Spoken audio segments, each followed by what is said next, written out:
আসসালামু আলাইকুম। আশা করি সবাই ভালো আছেন। আলহামদুলিল্লাহ আপনাদের দোয়ায় আমি অনেক, অনেক ভালো আছি। দেখুন গ্রাম থেকে আমার ছেলে কি নিয়ে আসলো। আমার ছেলের সাথে আমার মা কি পাঠালো দেখি আপনাদের সাথে শেয়ার করি। আমিও দেখি। দেখুন গাছের আম।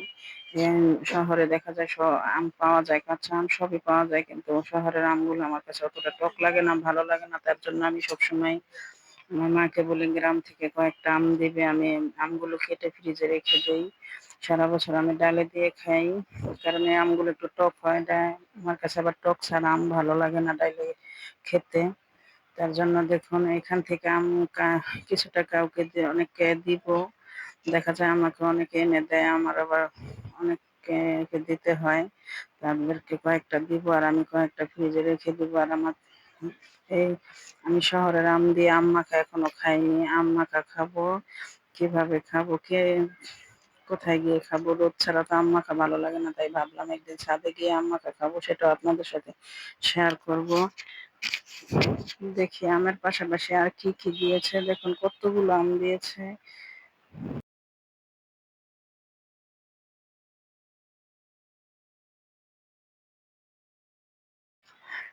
এই উপরের আমগুলো গাছে থেকে পেড়ে দেওয়া হয়েছে। এই আমগুলো এই কয়েকটা আমি কেটে ফ্রিজে রাখবো।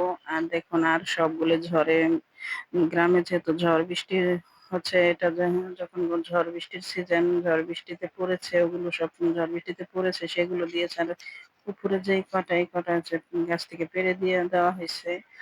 কারণ এগুলো একটু কাঁচা বেশি, কাঁচাগুলো আমি রাখবো। দেখুন আমি আলাদা করে রেখেছি একটা পলিতে। এগুলো আমি রেখে দিব ফ্রিজে কেটে। আর দেখুন আমাদের গাছের লতি, নিজের ক্ষেতে বোনা লতি। আর এদিকে গিমা শাক। কার দেশে কি নামে এই শাকটাকে চিনে অবশ্যই কমেন্টের মাধ্যমে বলবেন। আমাদের দেশে আমরা গিমা শাক বলি। দেখুন গ্রাম থেকে দুধও এনেছে। এখানে ৮ লিটারের একটা গ্লানে দুধ পাঠানো হয়েছে। দেখুন আমার মেয়ে আমের খুবই পাগল। হাত কাটে তারপরেও কথা শুনাইতে পারি না। আর এদিকে দেখুন সবগুলো দুধ আমি জাল করে তারপরে বোতলে করে রেখে দিব। তার জন্য আমি সবগুলো দুধই একসাথে জাল দেওয়ার জন্য একটা বড় একটা হাঁড়ি বসাই দিছি চুলায়। দেখুন এখন আমি দুধগুলো ঢেলে দিব। গ্রামের খাঁটি গরুর দুধ দেখতেই বোঝা যায় যে এটা খাঁটি গরুর দুধ। আমরা শহরে তো খাই না তা না, খাই কিন্তু গ্রামের মতন এত ভালো লাগে না আর এত পুষ্টিকরও হয় না। তারপরও কিছু করার নাই, খেতে হয় যখন। দেখা যায় আমাদের গ্রাম তো অতটা দূরে না। তারপর মাঝে মাঝে আনা হয়, খাই কিন্তু কিনেও খাই। দেখুন গ্রামের দুধটা যেহেতু তার জন্য আমি ভাবলাম একটু সবগুলো একসাথে জাল করে তারপরে বোতলে রেখে দেবো, ছোট ছোট বোতলে।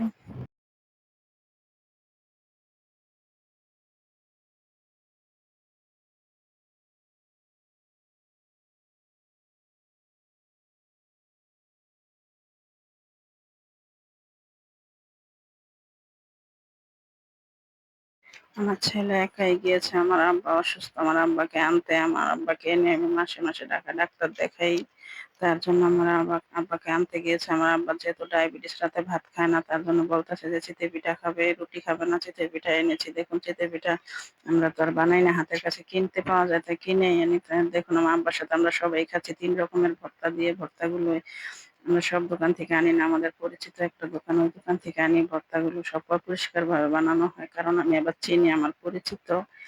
এদিকে দেখুন দুধ জাল করে অনেকক্ষণ বলক আসার পর একটু কমিয়ে বসায় রাখছি।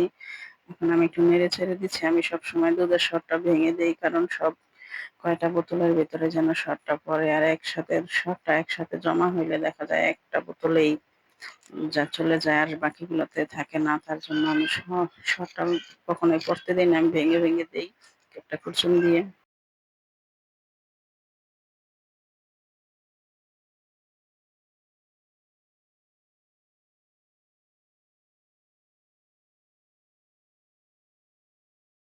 নাড়াচাড়ার মাঝে বোঝা যাইতেছে যে দুধটা কতটা ঘন আর খাঁটি। আমাদের পরিচিত একজন আছে, উনি আমাদের বাড়িতে আমার মার কাছে দিয়ে যায়। ওনার থেকে সবসময় যখনই আমার ঢাকা আনা হয় ওনার থেকে এই দুধটা নেওয়া হয়। ধন্যবাদ সবাইকে আমাদের ভিডিওটি দেখার জন্য।